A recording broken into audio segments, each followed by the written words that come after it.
Mitakiapi, my very, very beloved relatives are our human family. I'd like to extend a very warm and loving handshake and embrace to each and every one of you.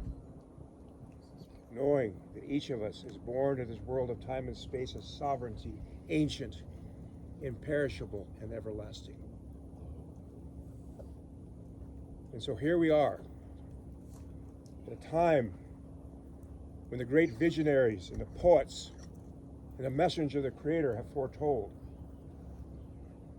A time when we will emerge as we have from our infancy, through our childhood, to our adolescence, to our spiritual maturity on this Mother Earth, and throughout this entire universe, because we know that when this universe was created, we were all part of it. The prior unity and oneness of our human family and all life. And as this came, whatever had happened, the same atomic chart, the same laws that govern this place right here, govern it 100 light years away. So what we're doing right here affects the entire universe. Yeah. The entire universe. In the entire universe's time, 500 years is just a brief moment. And so, we've been on many battlefields together. Yes. Many battlefields. We know we carry the suffering of those battlefields. And tonight, we'll remember those relatives. Our relatives are coming with a teepee dedicated to this effort, to this vision, in which we'll inscribe the names of all those you've written down inside that teepee. And their names will be read and prayed for tonight, together. At the same time, we have to know and understand there is no death, just a change of worlds, as Chief Seattle said. Just like we're born to this physical world in time and space so microscopic.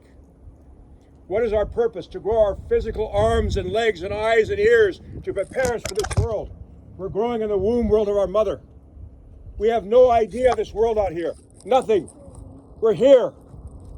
And those things we're growing, our arms, our legs, our heart, our lungs, are not for here. They're for here, in this world.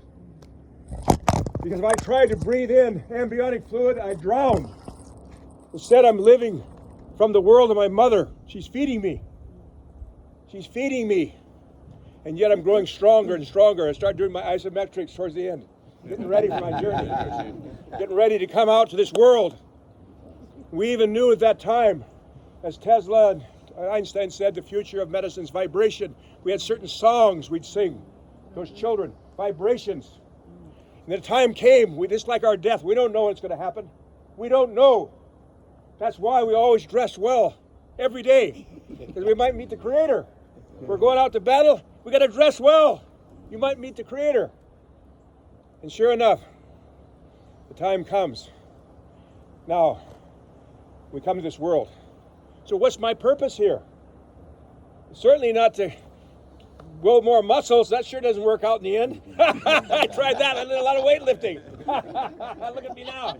About 2 inches short of my plumbing's going out too. Besides that, the whole work's going out like that. So what's my purpose here?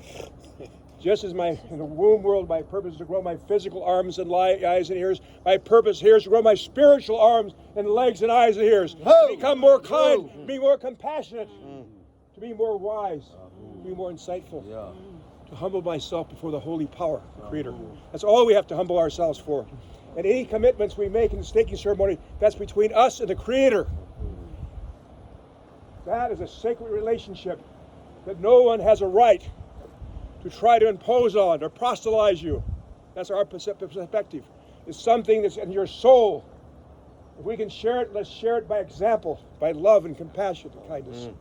So here we are, Mitakiapi, my beloved relatives. We're growing our arms and legs and eyes and ears spiritually.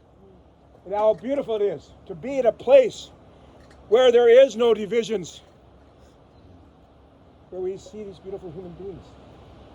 It's going to get better. We're only halfway through. We're just getting started. It's just the opening ceremony. 2030. 2030, without question, we have a belief that humanity is a place by 2030 by unifying the human family, by being who we are, we can end war and begin peace on earth by 2030, meaning that the nation states of Mother Earth will be compelled, we don't know why, to come together and say, no more war.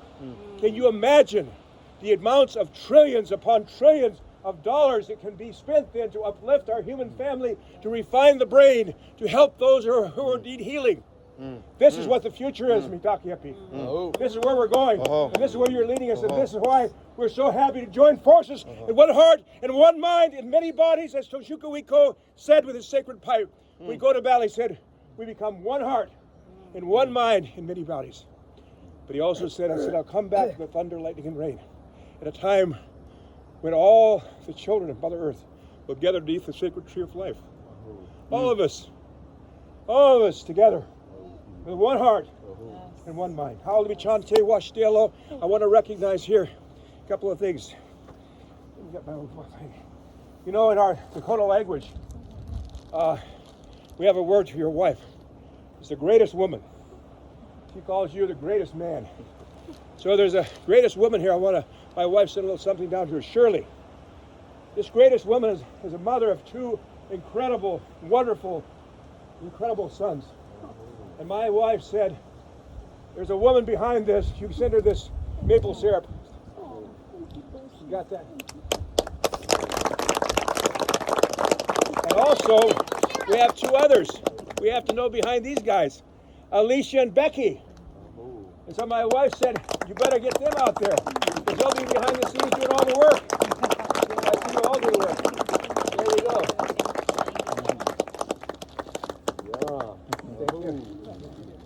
Okay, and you know, I want to also step over here, and I want to introduce you to an incredible woman here. This is my dear sister Sylvia Dimras, probably one of the greatest trial attorneys in the history of this country. She stood in behind us when we had all those sexual abuse cases up in Canada. She stepped in her own and backed us up. She also took down the Catholic Diocese of Dallas for the sexual abuse of 13 boys for about $113 million. She stood in there behind those who have been oppressed. She's retired. She's not retired, ever. So I just want to say it's so nice. She's taking the time. She's got to go on back today.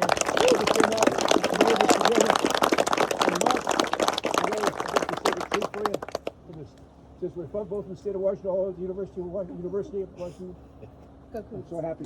Again, brother, to come out here and show that somebody of your stature, your known, to come here and run with us and be with us, and your beautiful wife. I'll tell you what. I'm a lucky man. You're a lucky man. We're all lucky. Yes. So it's a pleasure. Thank you.